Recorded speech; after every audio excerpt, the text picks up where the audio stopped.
Hi, happy holidays and welcome to the program. Another version of the Antique Trader, and we have Tony Dadika with us, and he's a collector of golf memorabilia. Welcome to the program, Tony. Thanks. How you doing? Okay, could you tell us a little bit about your background? Well, it all started, I was born in England. Not too many people know about that because the British accent left a long time ago. Came here in 1958. Got drafted in 1968. And what do you do for a living? I actually make labels in the garment center for clothing.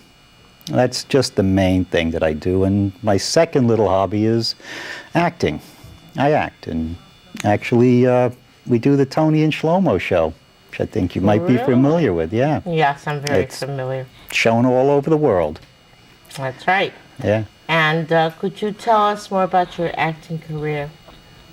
That started about maybe 3-4 years ago. Just decided I wanted to act and started taking classes, started sending out headshots, and just got parts. And what parts have you gotten so far? I've done actually a ton of background on Law and Order, As the World Turns, was in Miss Congeniality 2, what was that, War of the Worlds. Actually, my car was right in there. They digitally made it flip over, and I looked like a little ant, though.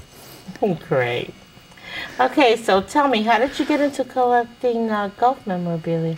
I started playing golf because the knees were going bad. You couldn't play softball, couldn't play basketball anymore. So I figured, let me try a safe game, and golf was it. And then I started seeing little golf things, and I just picked up one and then another. And it's like any kind of collecting. You see something, you want it, and it just mushrooms. What's your oldest golf piece here that you have? The oldest piece is, I'd say, right here.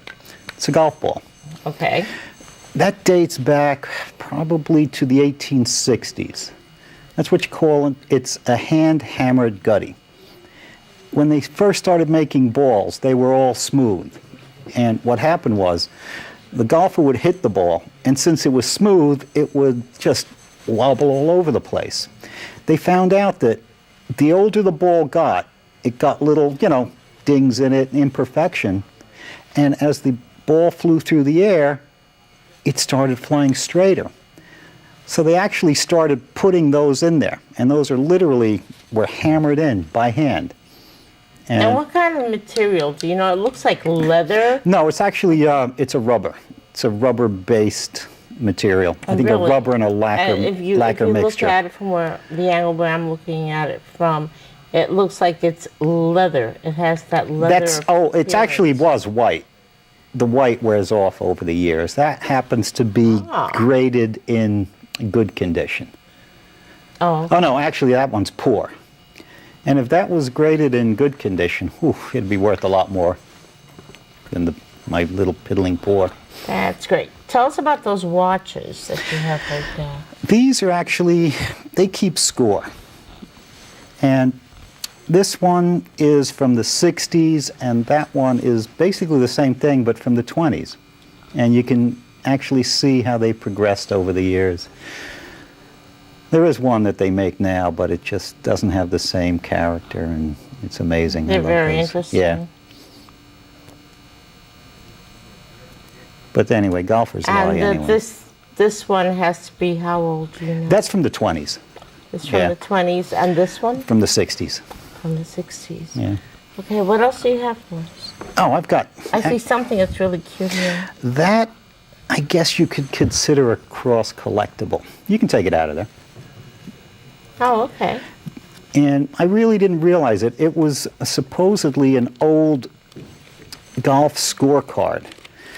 And that's why I bought it as a golf scorecard. But when I looked at it, that is one of the Gibson girls, and it's hand-painted on there. Which I think that's a lot more interesting that way than it would be as a golf scorecard. You can even see the girls or the women that were keeping their score. That is beautiful. Yeah. And we could just take a little peek inside. See, that's how these. Yeah, they kept their scores. And what's written on the back? That's the names of the I guess it was the The women. ladies that were playing? Women that were out there playing. And what year would you say this was? Well, hand painted like that, again, you've got to go back to early 20s maybe. That is lovely. Yeah, that is one of my enjoyable Okay. ones. And you said you had Well, if you've noticed, Clintons. I like, Something that had to do with Clinton? well, I've Bill got Clinton? Bill Clinton's balls here. And I have Hillary's balls, but they're there, and Al Gore too. These are actually what the president gives out when he plays golf. You would get, you can open that up.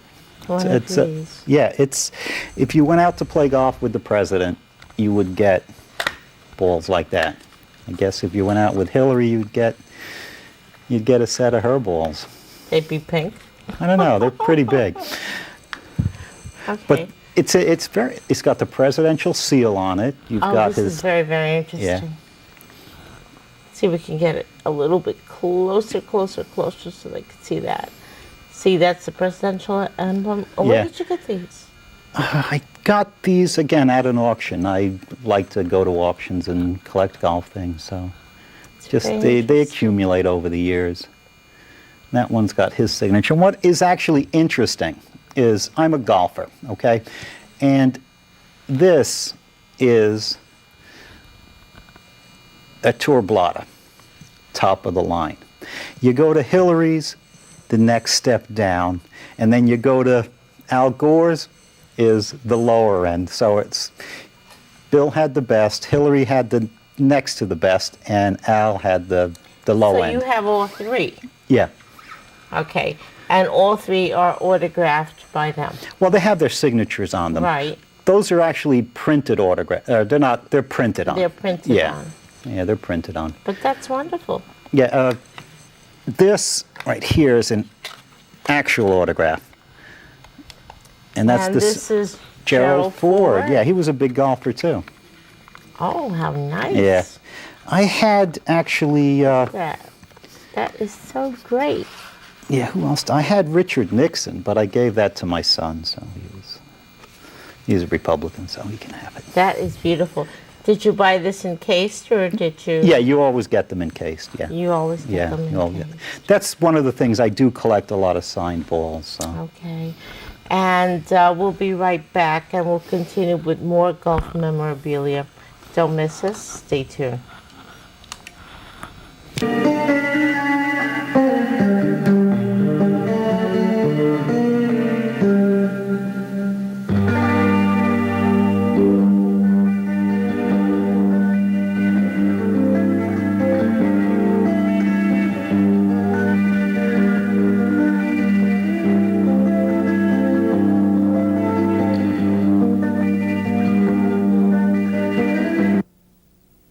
Honey, would you get me some ice cream? Ice cream. Please. Yeah. Thank you. Some things you just can't do without. It happens every night, all across America.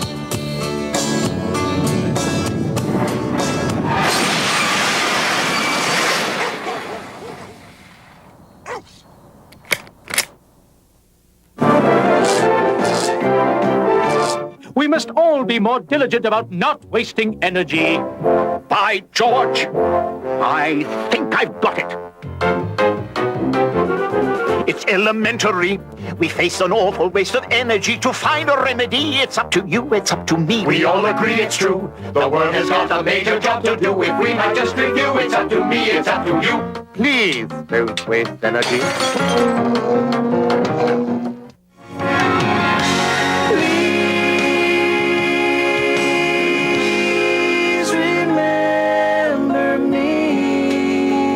Hi everybody, this is Tim McGraw for RAD, recording artist, actors, and athletes against drunk driving. You know, I spend a lot of time on the road and I see some funny things out there, but one thing that's not so funny is someone who's about to drive drunk. So take the keys and be a friend, because friends don't let friends drive drunk.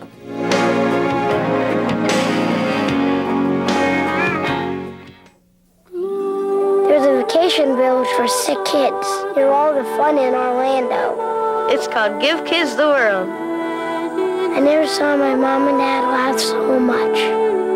You could take your family for free if you're a kid like me with a terminal illness. You know, a kid like that would like to come here. Call 1-800 995-KIDS. I wish I can come back. Hi, and we're back with more golf memorabilia. Could you tell us a little bit about this? That's a Pam Barton card. She was actually a very good lady golfer back in the late 30s, early 40s. You don't find too many women's golf cards because they just wasn't as popular back then as it is today. So when I saw that, I just had to have it. I jumped all over that one. And this is the way that they used to seal them up so that they wouldn't... No, well, I sealed it. I had it sealed like that. You had just it sealed? Yeah, because I don't want to... You usually used to get just a small little card. Yeah. Yeah. No, How many of these have you collected? I've gotten maybe 20, 30 of the old ones and a lot of newer cards. Like I forgot to bring the one that has the Tiger Woods rookie card in there from '96, and the box is still sealed and everything, so.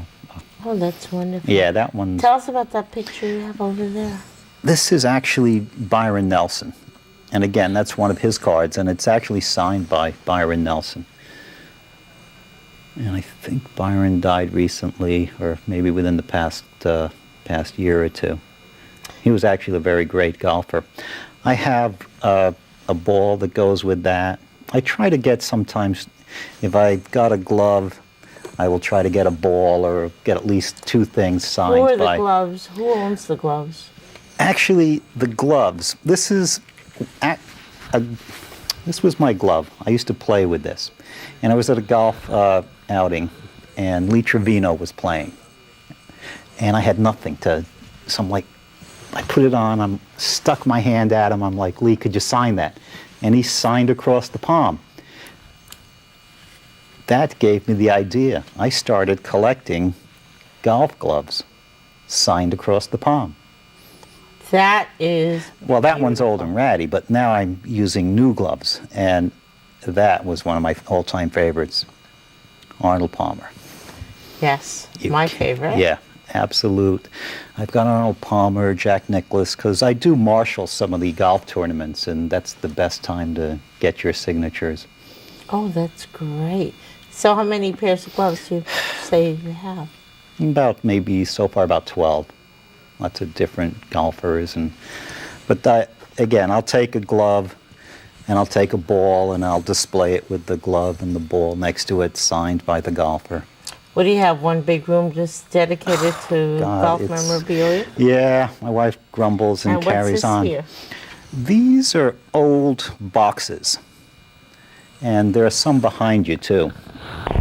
Golf balls used to, not that one, the other one, right behind, the old Penfold, but be careful, there are some balls in there.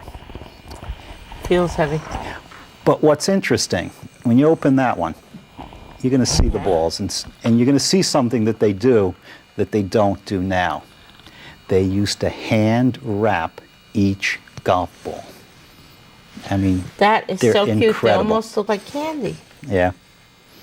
And these are various balls. These are, I think, these are from the 20s.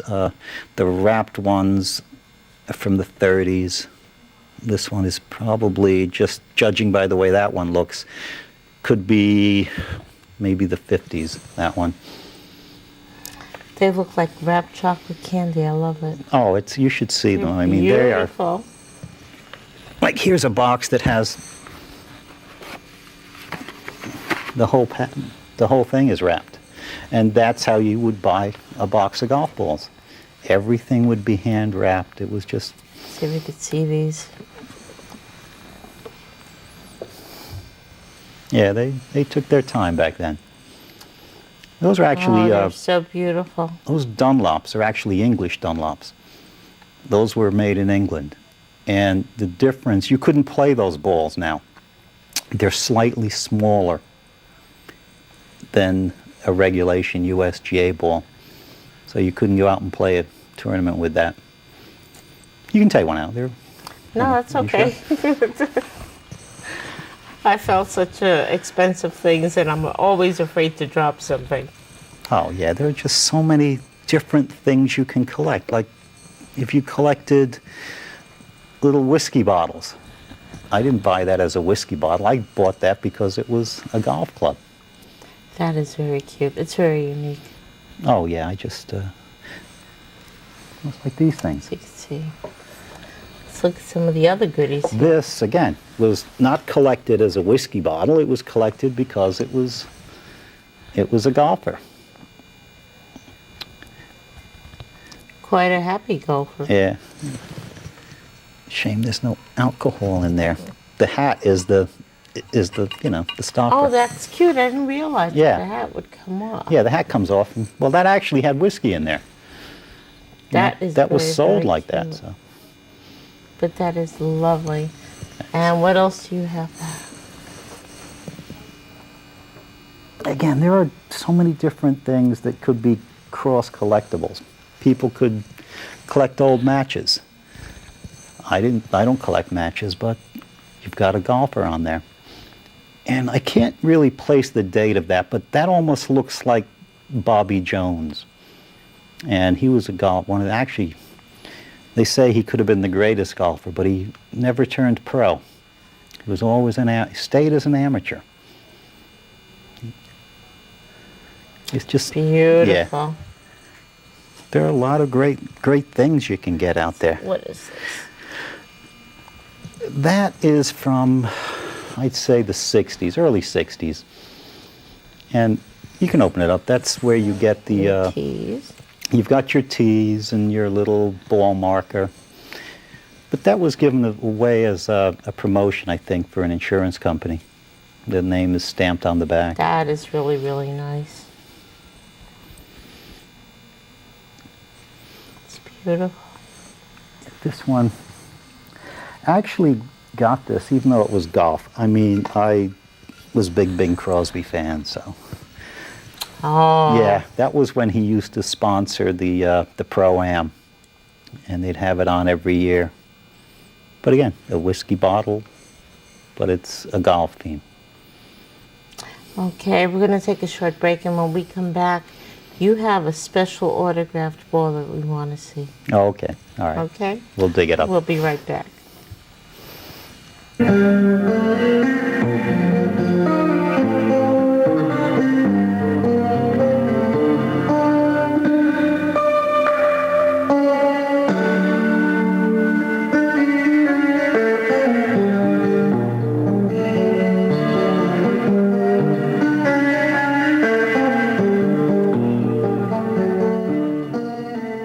Mama, I played with Natalie today. You did? She's a girl at my school.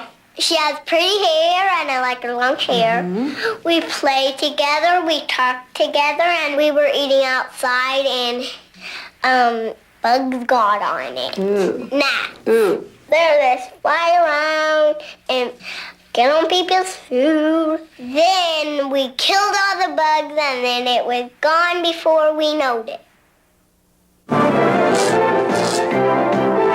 We all agree it's true. The world has got a major job to do. If we might just review, it's up to me, it's up to you. We don't deny reliance on every home appliance, but let's show some defiance. Here's the cue. Unplug 'em if you're through. If you should show derision for what's on television, Just make a smart decision. No one will scoff if you just turn it off. please don't waste energy.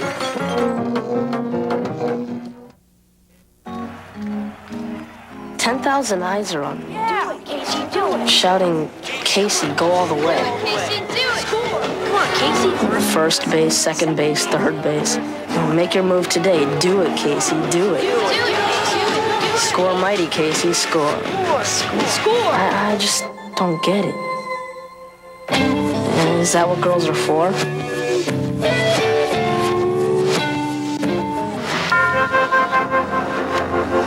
Must I, Amanda, take this guy to heaven to hold, to go out with and make out with,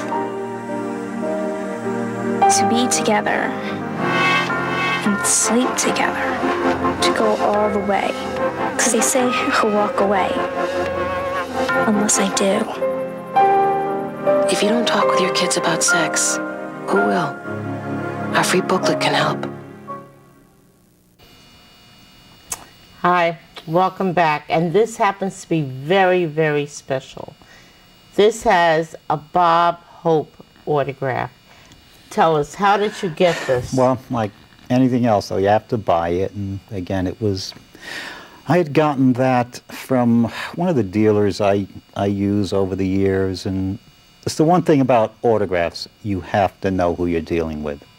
And the guy that I got that from has a reputation in the industry as being one of the best. So that's one thing. How do you authenticate autographs? It's very hard to do, okay?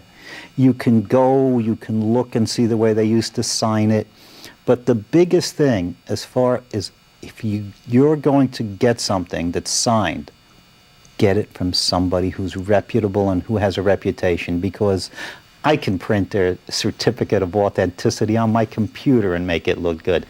I laugh when people say, oh, we're going to give you a certificate of authenticity. Yeah, that certificate is meaningless. It's the person you're dealing with. If they have a reputation in the industry as being a good dealer and they've got a great reputation, then you buy from him. I would never buy anything signed from somebody that I didn't know. So you're really a heart and soul collector. Oh, yeah. No, I do. You're very serious about Yes. what you collect. Yeah, because I love Bob great. Hope. That was something interesting that I had picked up in This is very cute. an antique store. Most people don't know what that is. No, I don't. You'd think it's a little putter for kids, right? Mm-hmm. No. That is a salesman sample. You're familiar with salesman samples. Definitely. They didn't carry around a big set of golf clubs like this. They carried salesman samples, miniaturized, and that's the putter from a set of salesman samples. I love that thing. It's Do just they so, still have these? No, Do they still no. make these? No. No, that's... What year was this? Approximately. I would go maybe 30s or 40s. I think they 30s or stopped 40s. salesman samples up in the 40s. That's very But just the way interesting. that looks and the style with the hickory shaft, it could even actually be older. Because they started in the late 30s, early 40s, they started using steel shafts. So anything with a wooden shaft, you can actually put it back into the How did you come across 30s. this information, what this was all about? You have to research. You just Oh, so start. you do a lot of research. Oh yeah, no, I also. do. I have a lot of books on golf, and I research. Shame I didn't bring the one book that I had. It was absolute gold mine, and it was written by a person in England that had an antique shop in England. And when I was in London, I looked them up specifically just to thank them and tell them what a great book they had. Oh, that's great. Now tell us, what do you have here in this bag? All right, these are some old golf clubs that I collect. Mm-hmm. Now, this bag looks old, looks beat up, like this is a replica of a 1905 golf bag. But this is my golf bag. This is the bag that I carry around to play golf. I mean, the guys at the club, they make fun of me for carrying this thing around, but this is my golf bag. But it's beautiful. I think it's very original. Yeah, I love this bag. These are some of the old wooden shafted golf clubs. That one, just from the style, that's maybe early 1900s, that one. They're very hard to come by. This one is a newer one. I'd say 1920s. That looks like an early Gene Saracen when he started playing golf. And that one, you can't see the logo on it, but that was Thomas H. Wilson that made that one. It's amazing what you can find. Probably the oldest. And they're so different in weight-wise. Oh, yeah. This, again, if I had an original, this is a copy of a St. Andrews club, probably the same type of golf club that Tom Morris used. But what makes that different than most copies, it was literally, that was handmade in England the same way they made them back then. Even though it's new, the process of making it was all handmade the way they did in the past. I think you could pretty much feel the difference. Oh, yeah. But that's when the you touch style it, and the it's shape just is smooth. just the way they used in St. Andrews. It's beautiful. Okay, we're running out of Oh, time. I'd like okay. to thank you for being on the program, but before we leave, tell us about this bucket really quick. I love my bucket. That thing's been kicked around all over the place. It's an old bucket, probably from the early 1800s, part of the bucket brigade. People used to run, throw the water on the fire, and whoever painted that on there just did an incredible job. I saw that. I had to have it. Thank you, Tony, for being on the program. You've Oh. been wonderful. Thank you. And I'd like to wish you a very happy holiday, Merry Christmas, Christmas. a great New Year's, and thank you for watching, and I'll catch you in 2006. Keep watching. Hey! Hi from America! I'm Tony. Welcome to the Tony and Shlomo Show. I think you're really going to get a kick out of the show, and you're going to enjoy it. Hey, thanks for being our heroes and protecting us. I'm Shlomo from Westchester County and the Bronx. Hi, I'm Sharon Tavares, and I'm the producer for their program. Hi, I'm Jen from New Jersey. Hi, I'm Phil Downey. I'm from the Bronx. Will Jaganowski from the Bronx. Al from Manhattan. Mindy Matajesovic from the Bronx. Hi, I'm Hallie Wynn. I'm from Long Beach. Hi, I'm Mo from Brooklyn, New York. And I'm Jason Kendall from Canada. Joyeux Noël. Happy holidays. Merry Hanukkah. Christmas. God bless. Christmas. Happy